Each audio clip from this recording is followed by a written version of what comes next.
So years ago, when I got music, I got it on vinyl records. Then eventually they came on CDs. Then it went to streaming.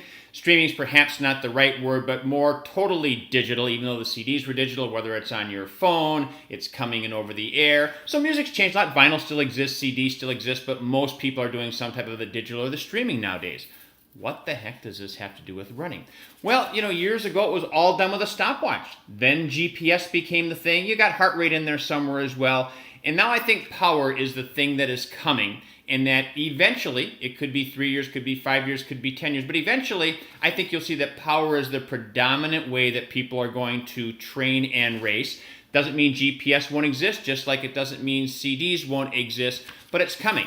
So the first question, of course, is do you need power? And the answer is no, you do not. The purpose of this video is not to convince you to go out and get a power meter, but I get more and more questions about power, so I'm going to try and give a pretty high-level overview because you could do a ton of video about power because there's a lot of stuff to know about it. So first of all, what is it? There's a couple devices out there.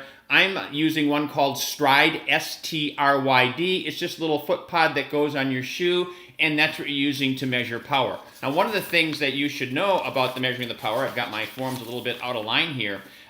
Power is very, very popular with biking. That's where the whole concept came from. So cyclists have used power for their training for a long, long time. The difference between the two is the power on the bike is real. So what do I mean by that? The power meter typically goes on the crank of the bike. So it is really measuring the actual effort that you are using.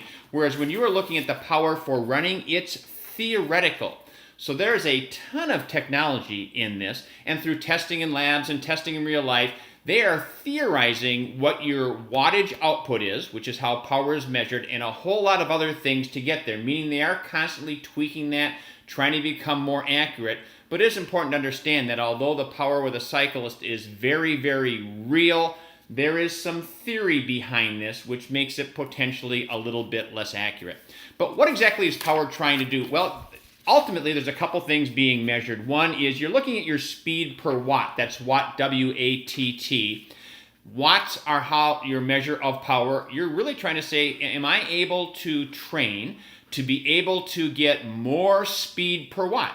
Just like if you get more miles per gallon out of your car, you're going to be able to drive farther on the same tank of gas, or you can go faster. We're trying to increase your speed per watt. So you're measuring your watts, you're looking at your speed. The other thing that power can do is it measures things in 3D. So what do I mean by that? So there's a lot of motion involved in running. You want as much of your motion going forward as you possibly can, but we get some side-to-side motion. That's going to happen. We also get a lot of vertical motion. It's said that the average runner will get like an extra 1 or 2 miles in a marathon of vertical, just how high up there. Now, you're going to have some vertical, but minimizing that helps you get more of your energy moving forward. So it's not just about speed. There's also the ability to try and measure how efficient you are with some of your running. So let's take a look. Some benefits of power. It's very, very objective. It's instant. What I mean by instant, so one of the problems with heart rate, and I'm going to show you an example of that, is heart rate's a lagging indicator. It's not telling you what is happening immediately right now. It takes a while for it to catch up. Power is bang, it is happening right now. It's very unique. You cannot compare your watts to anybody else. The watts that you generate at an easy pace, tempo pace, race pace, is unique to you. It isn't going to be the same as anybody else. I actually think that's a benefit because it's harder to compare to somebody else. Say, oh, gee, why are their watts this?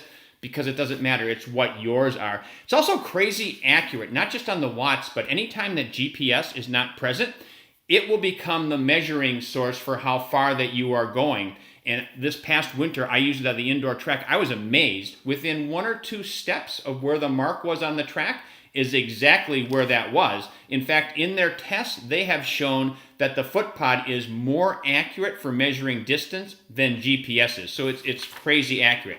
So I mentioned being very instant. So here's some track work that I recently did. If you look at the orangish colored line, that was my power, the watts that I was using. If you look at the purplish colored line, that is showing my heart rate. So over here, if I can look at this right here, is where I was doing my warm-up. And you can see that during the warm-up, my heart rate and my watts were pretty much in a line.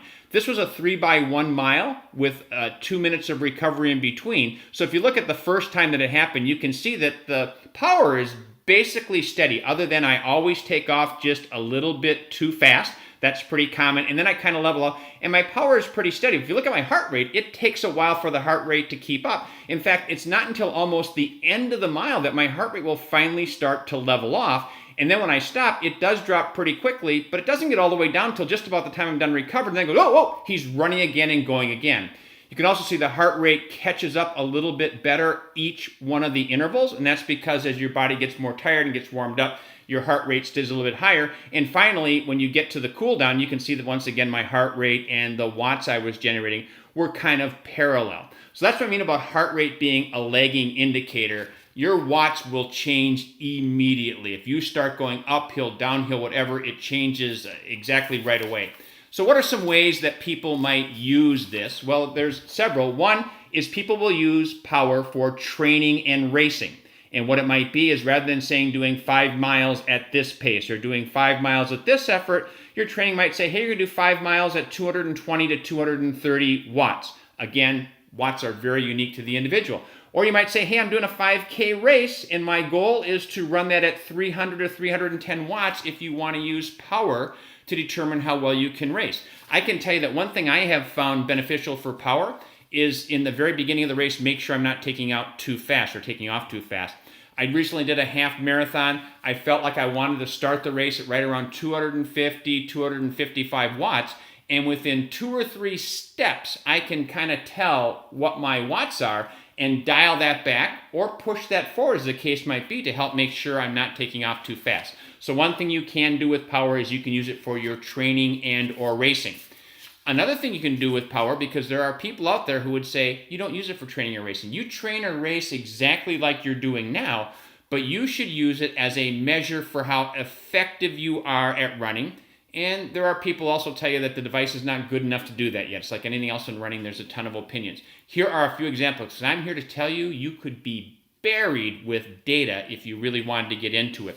So there's a measure called your running efficiency, what I talk about. So running effectiveness is a measure. I can tell you that mine measures about 1.0. So if all of a sudden I see that I'm running 0.98 or 1.02, there's a reason for that. Perhaps I'm tired, I'm not fully recovered. Hopefully my training is taking place, I'm becoming more effective, and those stretches I'm doing are allowing me to have some improved running effectiveness, but I can monitor that stat. There's something called form power. So in my last race, my form power was 25%, and that's pretty typical for me in a race. What does that mean? That means that it is estimating that 25% of all my energy was used for doing something other than moving forward. That was that side to side, and that was up and down.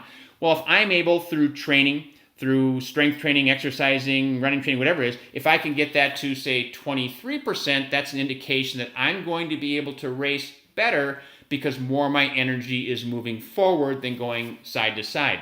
A little side note, my form power, if I'm doing an easy run, is usually more like 29%.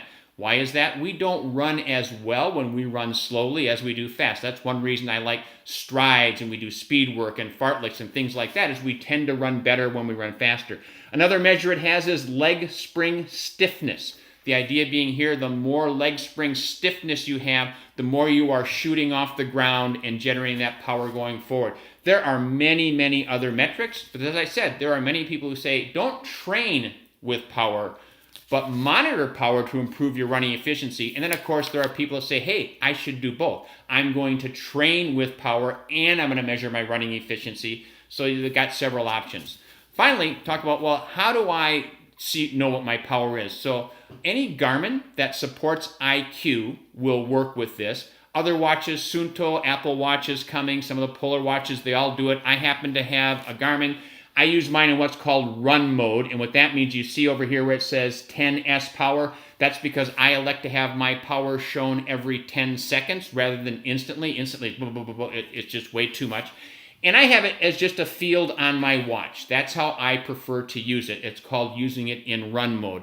The other way you can use it is that Stride makes an IQ app that you can set that the whole watch face to just be power related stuff. They also make something called Power Racer. It's really hard to tell exactly what it would look like here, but it's for use in during a race where it would show you nothing but power, and you go in and say, hey, in this race, I'd like my power to be 220 or whatever that number would be for the race, and you can set a threshold of plus minus 10%, 20%, and anytime the screen is green, you know that you're in that power range. When it goes to red, your watch will vibrate and let you know you're going too fast. If it goes, red the other way, you're going too slow.